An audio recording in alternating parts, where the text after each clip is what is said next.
This is the world of harness racing, a world that started, unlike others, in the newness of America, and then spread to the old world, to colorful and picturesque corners of Europe, and on to Australia and beyond, a world of truly international sport. But the horse that really fired the imagination of the trotting world everywhere, the horse that inspired the idea of international competition on the grand scale, was this majestic and magnificent animal, Greyhound, greatest trotter in the long history of harness racing, and one of the most remarkable horses of any breed of all time. Here is Greyhound, incredibly enough, at the age of 30, 27 years after he won the historic Hambletonian, still king of all he surveys, and still the world champion trotter. His world record for 1 mile has stood since 1938, and he set more than a dozen other world marks as well. Back in 1937, the Italian owners of a horse called Muscle Tone, an American trotter then reigning as champion of all Europe, challenged Greyhound's owner, the late Colonel E.J. Baker, to a series of match races here and in Italy. Colonel Baker accepted at any distance, any time, for any amount. The Italians came to this country to see Greyhound in action, and this is what they saw. When they did, international harness racing went back to the drawing boards, for the Italians realized no horse alive, in Europe or anywhere else, could match the power and grace and unbelievable speed of Greyhound.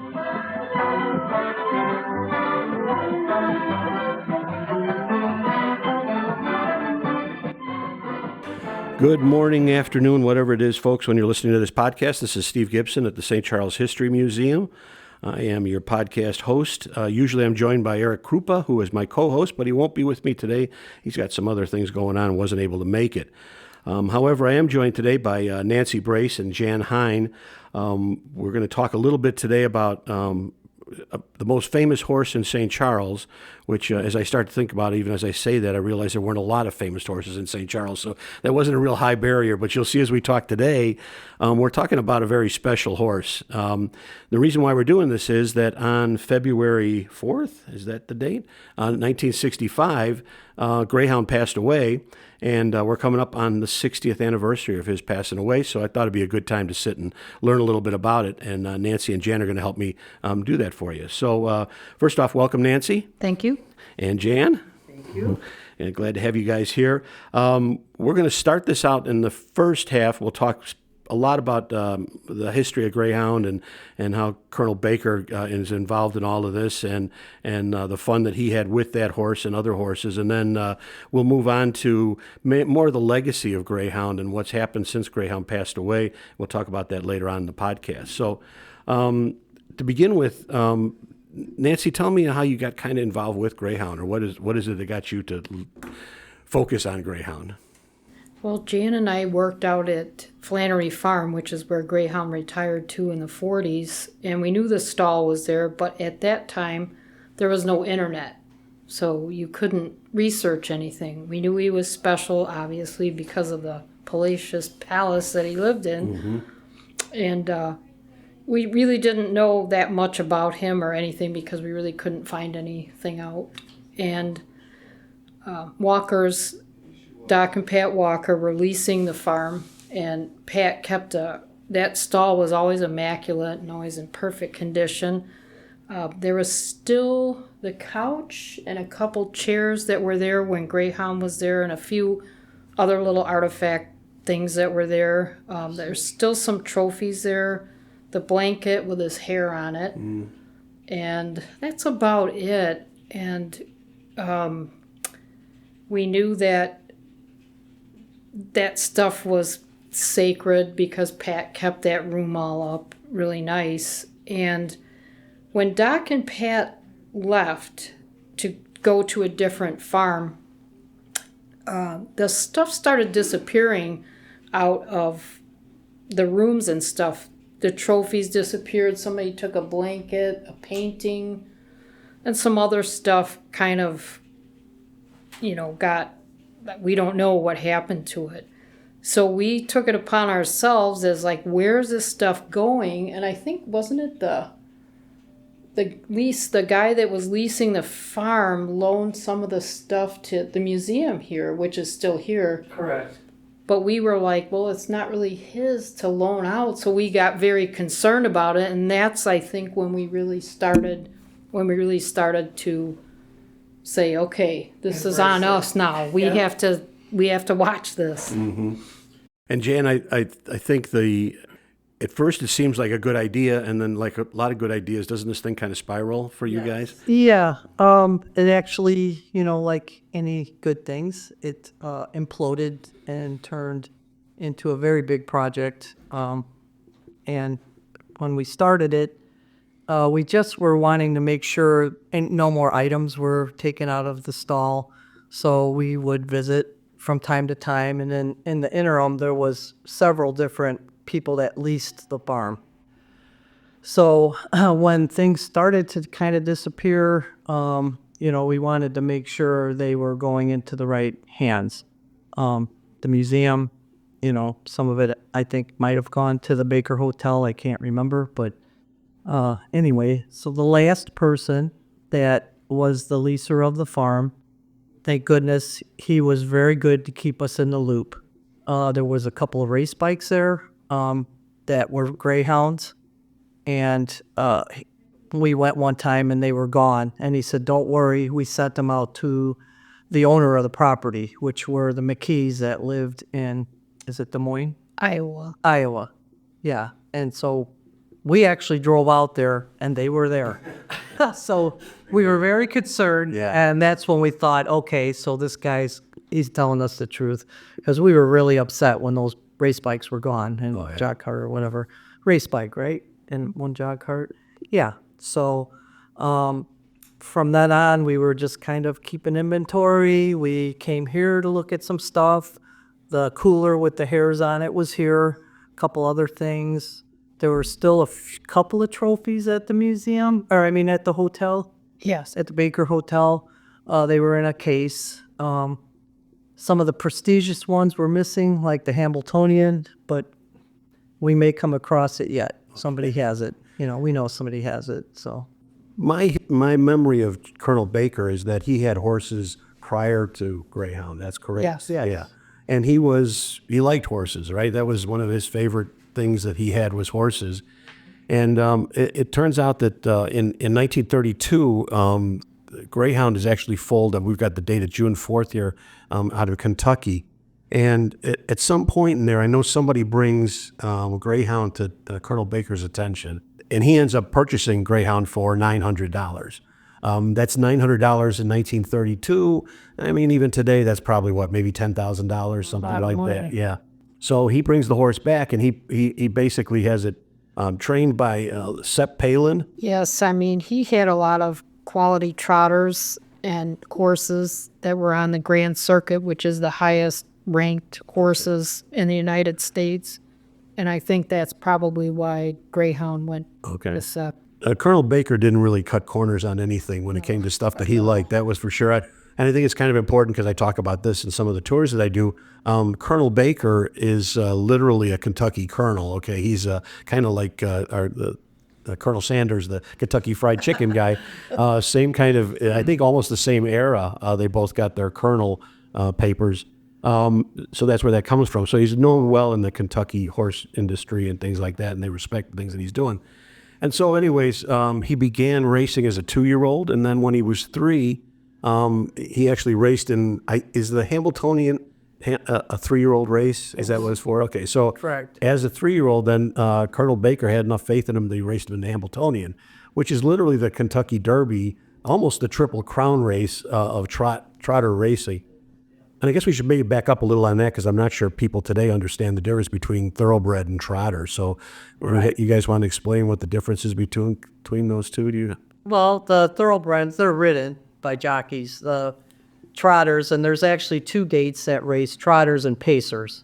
So he was a trotter. So the Hamiltonian is for trotters only, and it's for it's the most prestigious race. Yeah. If you're going into that, you have one of the best horses in the country. So, and I seem to remember, I looked at a lot of facts, and I forgot that book today, darn it. I've got that little small photograph book of Greyhound, and I was looking at a lot of the facts that are in there. That was put together by I think maybe not the Hall of Fame, but somebody anybody's involved with the racing part.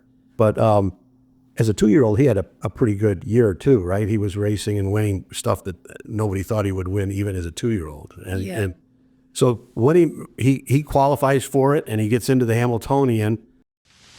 40,000 farmers and city folk stormed Goshen's good time track for the classic Hamiltonian.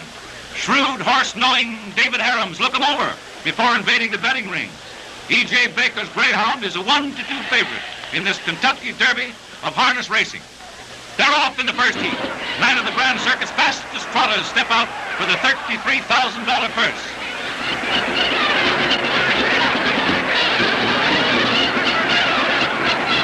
In the backstretch, and Greyhound, who got away last, starts moving up, craftily handled by veteran Seth Palin.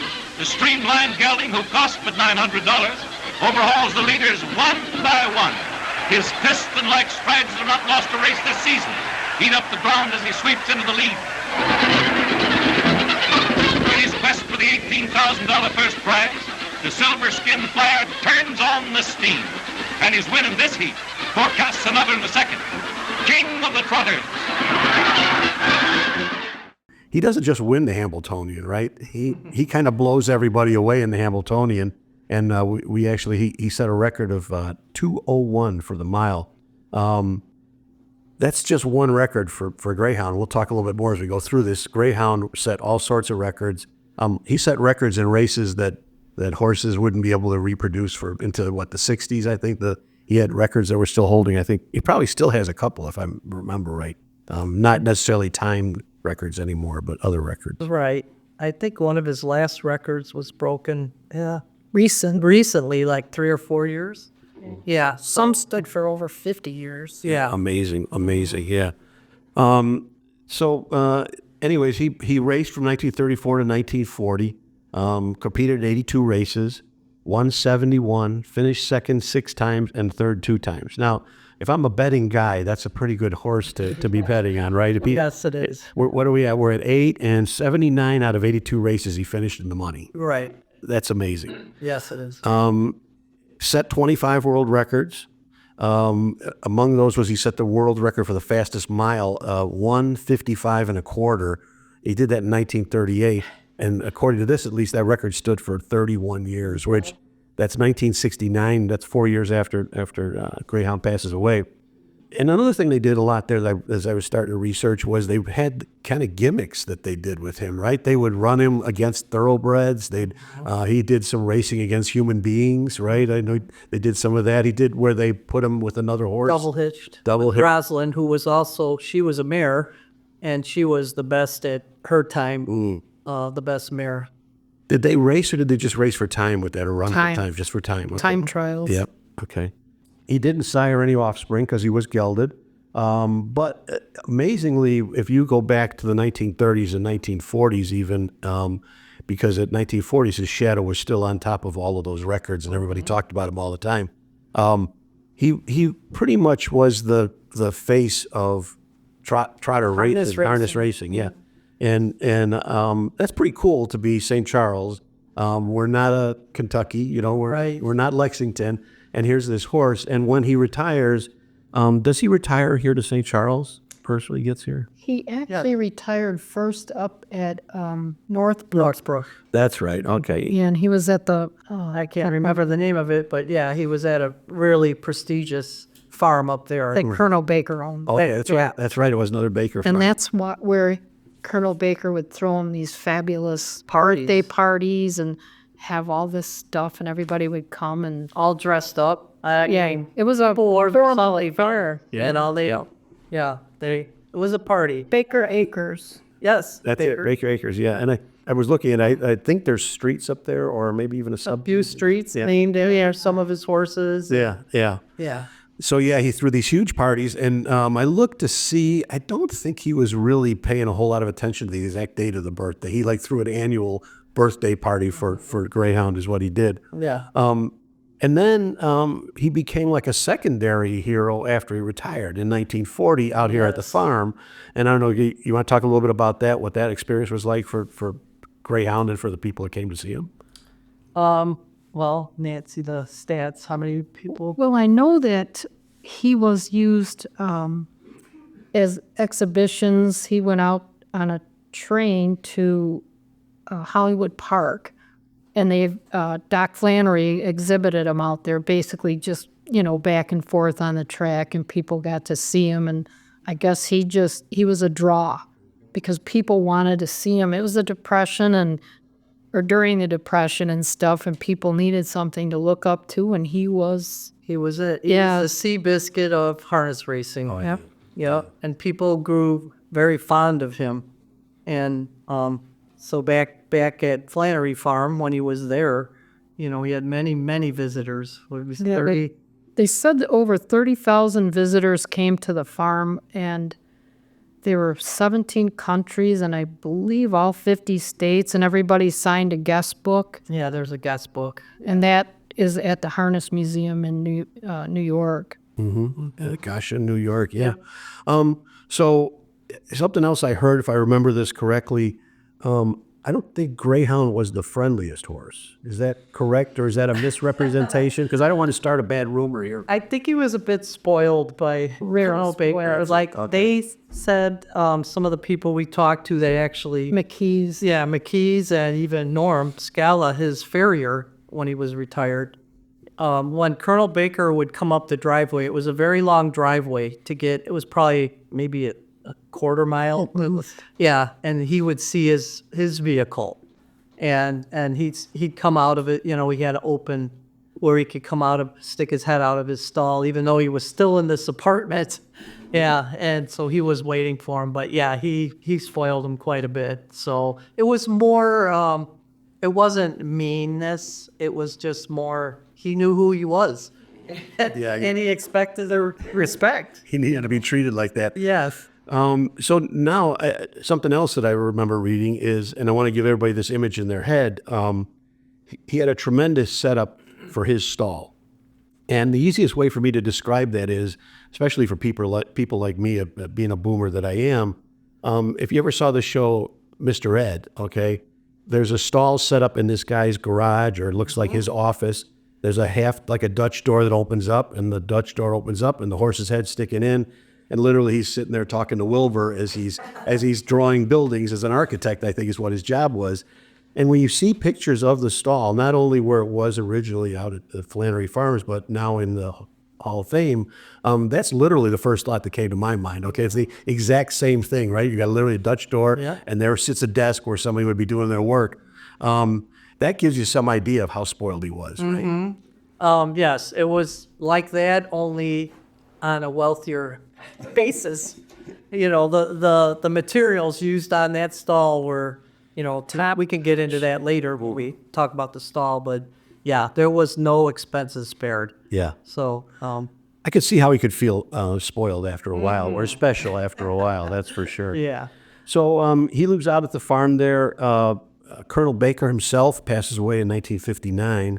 The horse now is not at Redgate or anything like that. He's out at Flannery Farms, which is where the stall was, which is basically where he was when he retired, right? The entire time he was retired.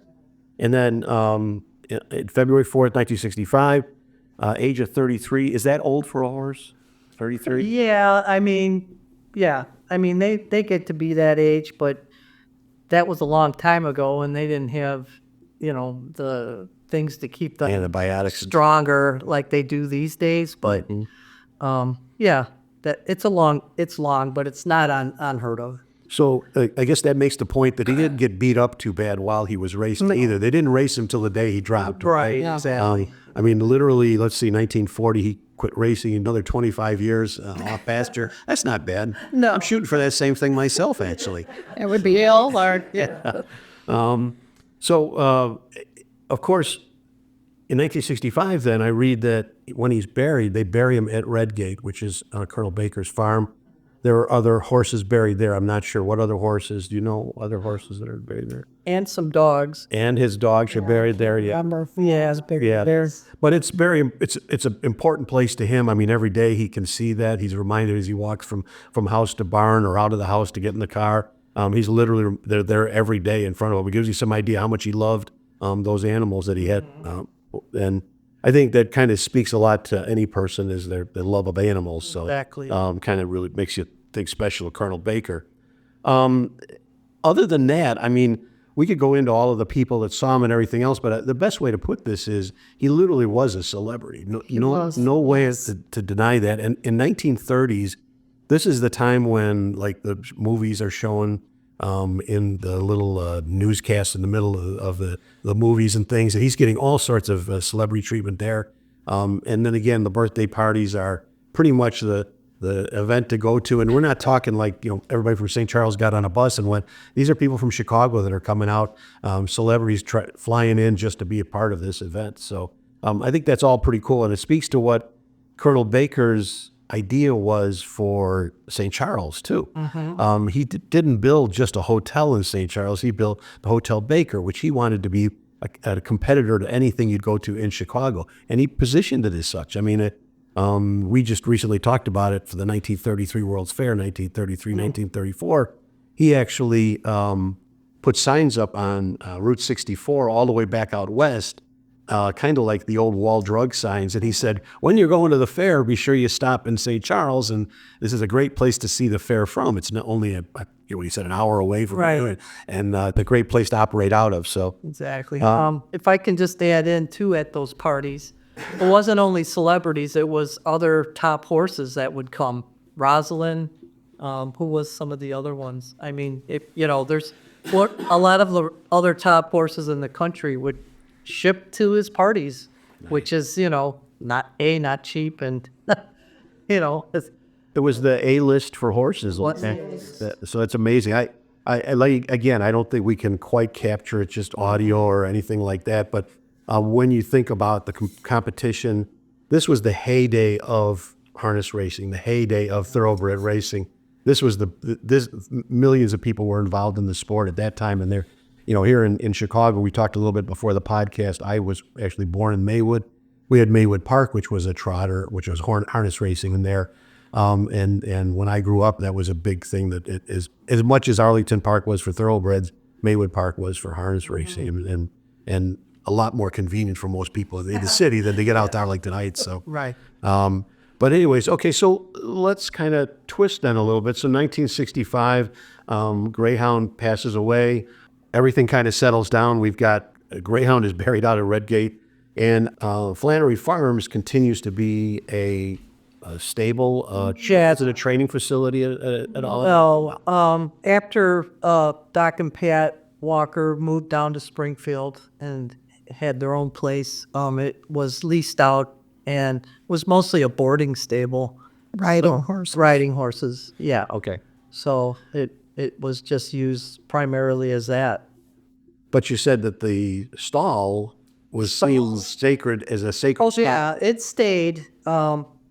Unfortunately, by the time the last person was there, they had saddle racks nailed into the wood, and it was a tack room, but it was still there. And another thing that happened was they had a pop machine in the outside of the stall in the apartment, and it started on fire. When was that? And it went out. Somebody was there, and they got it put out. Yeah, it could have burned the whole place down. So yeah, it was, yeah. Okay. And then, so you guys are there. We kind of talked a little bit about how you kind of discovered it was there. And it's kind of funny. I'm thinking now almost like Indiana Jones here, where you don't realize what you're even standing on. Right. We did not really. No. Yeah. Not at all. Yeah. And so now so why do anything with it? Why not let it just stand there? Why isn't it there today? Because I think because of the way Pat kept it up, at a horse farm, and they would tell us the history, and actually Doc Walker knew Greyhound. He was a veterinarian. So he knew Greyhound. Did he? And we were just told that this is a very special horse, and we were our early 20s or whatever. So we knew it was special, and after we left, it kind of out of sight, out of mind, and then I forget the first time we went back there to look at things, and that's when we decided, no, not out of sight, out of mind. Out of sight, it'll be gone. Yeah. So, And is the barn still there today? Is it no, that's why at the 11th hour, it was saving grace that the then leaser, he wanted to take down the wood and take it, and he was moving to Missouri. He wanted to put it in his basement. And so we kept pleading with them. And we went several times and we're like, can we just have this? Can we just have this? And he's like, no, I'm going to take it. And, we're trying to pack up and get out of here and blah, blah, blah. And so miraculously, one night he calls me, he goes, do you want that stall? Nancy and I were there the next day.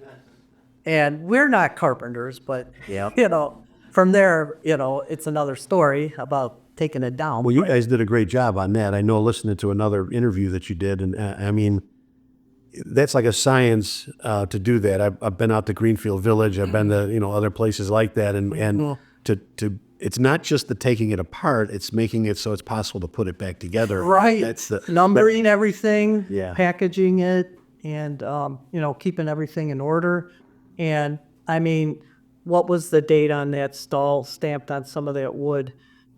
I think it was from the 40s. 40s, and I forget what the name of the company is, but I believe they're still around. I can't remember. It was a union company that made the wood the oak anyway. Yeah. It was put up not to come down. Right. Let's put it that way. It was quite the undertaking. So Finished nails. without breaking the boards, and it was all tongue and groove. The ceiling too, and Was naughty paint or recessed something? light. The natty pine was on the outside. Okay. Yeah, the sitting room. Yeah.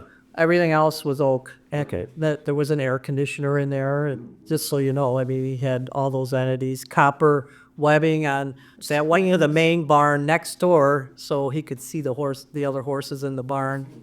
Yeah, no expenses were spared. Yeah.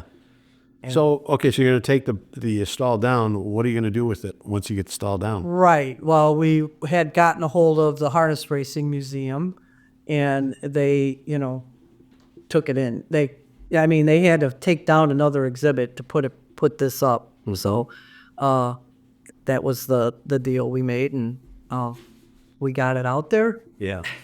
I mean, it took them a while to get it back up. It had to go into storage. Yeah. But you guys had to even drive the parts out there. Yeah, where you go.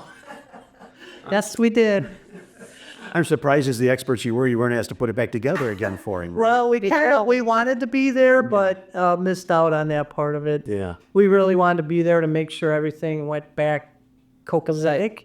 Mm-hmm. And yeah, we missed out on that part, but it's up there, it's safe. It's not burned to the ground, because that's after we took it down, and I can't remember how long after that the barn was leveled. The whole farm was leveled. There was 4 or 5 barns out there, and it's a shame because the wood in those barns, you can't get it anymore. It was 1 inch thick, tongue and groove. It was a double hayloft floor, and above Greyhound stall. I think they didn't want the dust or something coming down, because he did, towards the end of his life, he did have some breathing problems. That's why he had the air conditioner. But Basically like COPD in a person. yeah.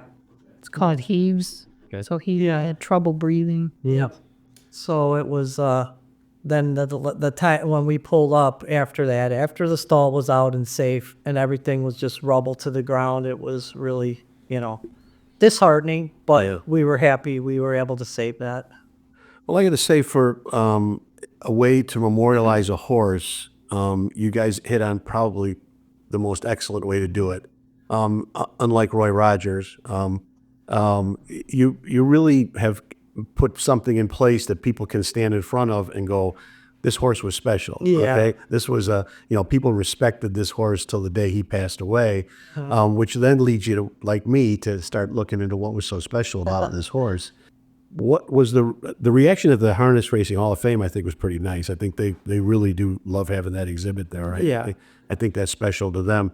What about back here in St. Charles and people like that? How did it feel when Did that engender any interest here in St. Charles at the time, or what year was this when you guys were doing this? He took it down in 2014. Yeah. And then we actually did a program here. Okay. It filled it up. Great. Yeah, packed. It was awesome. Yeah. I know we have a lot of fans for Greyhound. There was. In the area here. There's no doubt about that. And you guys know you've got a Facebook group, right? Are you the administrators for the? Yeah. Okay. So it's the Friends of Trotter. Friends of the Great Trotter Greyhound. Great Trotter Greyhound. Friends of the Great Trotter Greyhound. You guys are the admins for that, and that's kind of how I hooked up with you. Was that I joined that group, and I think it's a great place for people to continue to kind of archive the memories and be able to scroll down and see other things about it. So when people listen to this podcast, that's a place I'd first recommend that people go. It's become a lot more focused today. There are people that just appreciate horses, and now it's almost the history of harness racing or the history of horse racing. It used to be it was the celebrity of the day. It was the popular thing, you know. But I think what you've done is sometimes these things cycle, they come back. It's going to be nice 50 years from now for somebody who's really looking back into the history to realize that history existed here in St. Charles, and it was part of St. Charles's history that we had that. So I really thank you for taking all the time you did to do that and make sure that it does get preserved. Yeah, it deserves to get preserved. Yeah. As we do this, and I think about all of the other things that Colonel Baker had, it's great to me. I hadn't even really put this together till just now. Until the day he died, Greyhound was still there. One of his, from the 1930s, his heyday, all the way till the day he died, Greyhound was there, which is really nice. So again, this is the surprises that St. Charles holds for people, is the fact that you start looking for stuff and you find things like this throughout the history of St. Charles, where you're like, that was in St. Charles? That really, Yeah. I'll give you another quick example. I was telling you about, I'm doing a downtown walking tour presentation. And one of the things I talk about in there is at Baker Park, which is just up here on the corner of 5th and North, Route 64 and 5th. There's a park there. In 1960, John F. Kennedy actually stopped on his campaigning. Wow. I did a speech from inside that park. Nice. And in that park, which was actually dedicated in 1959 to Colonel Baker, in that park is a huge compass kind of thing in the middle of the circle.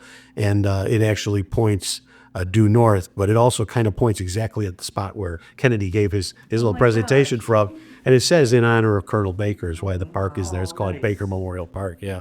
So little things like that as you go dig, boy, this is on top of that. But what else? What other things? So we should talk about his caretaker, Dewey. Dooley Putnam, while he was at the farm. Okay. Well, I know at one time Greyhound had a really bad abscess, and just the same thing a human would get. And Dewey and his wife went out meticulously every day and, took good care. I mean, he could have passed from that because that was when he was older, and they got him through that. And then I think one of the saddest things is the day that he passed away, the last people to write in his guest book were Dewey and Leon Putnam. Yeah. And I really liked him. They did. That was their life while he was there, really. Well, and they were his life. To me, I think he was the horse was so people-oriented because he was not turned out with other horses, and horses are herd animals, so the people kind of became his herd, and I think that's why he was so close to the people around him. Colonel Baker came, I'm sure he always brought treats, for him, carrots, apples, whatever, and Dewey and Leon, they spoiled him. And if people that know about horses, on the inside of his stall, so he had a sliding door with bars, and then they would slide that open, and then that was open to that interior door where he could get his head out. But on the interior door, you could see where he would paw with his foot against that. There were so many marks that, hey, I'm in here, open this up, I want attention. There's somebody out there I want to Yeah, know. and us knowing horses, we saw so many things in the stall. He raked his teeth. I don't know if it's like a nervous habit that horses do, but he would go up to the wall and then kind of open his lips and grate his Teeth down the wall. Attention. Yeah. And there was Those so marks many around marks, the wood. that he did that, always even on the makes them- glass. Yeah, he did it. Well, the glass. Yeah, he had break marks. Yeah. Amazing. And it was just all, stuff I think that he did. He probably paced around in there, and It was big. big enough. Yeah. It was So, big. so in other words, we should be happy he didn't have Mr. Ed's stall. Where if Mr. Ed could open up his own stall and put any He probably would have done that. Yes. The McKees told us, the McKees, Or farm. they own Flannery Farm, and Mrs. Flannery had a son named Ted, and Ted, I guess, was okay with the horse, but his son told us that he goes, I was afraid of him, he said. And I think Greyhound was probably like, if you know horses, some horses will lay their ears back like they're going to get you, but they're just, it's like we call it buffaloing. Right. You're just, he's just teasing you. He's not really going to hurt you, but, he'll give you that look like, come any closer, I'm going to get you.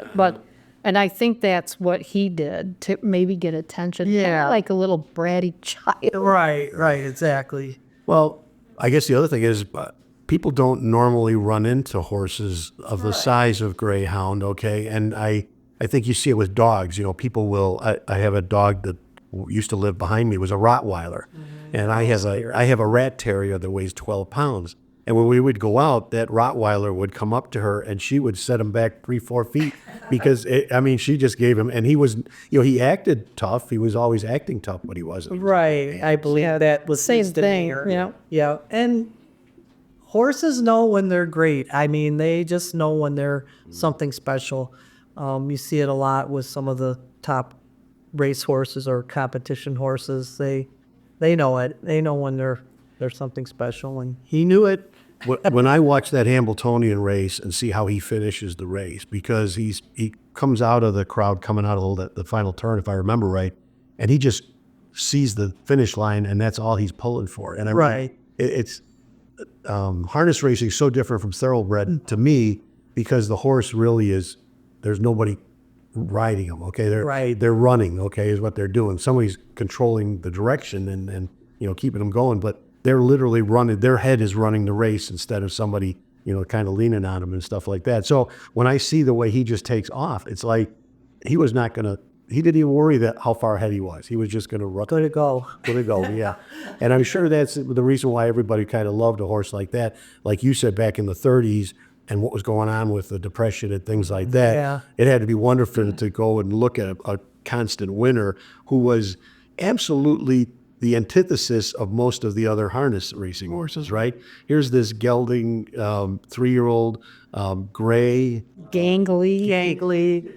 Not owned by one of the big owners. And when you look at some of the old footage, the grandstands are packed. Oh, everybody's dressed to the nines. Yep.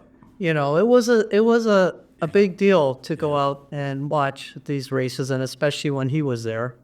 Great. So yeah, he drew the crowds. Yeah. That's for sure. Well, I appreciate you guys coming in.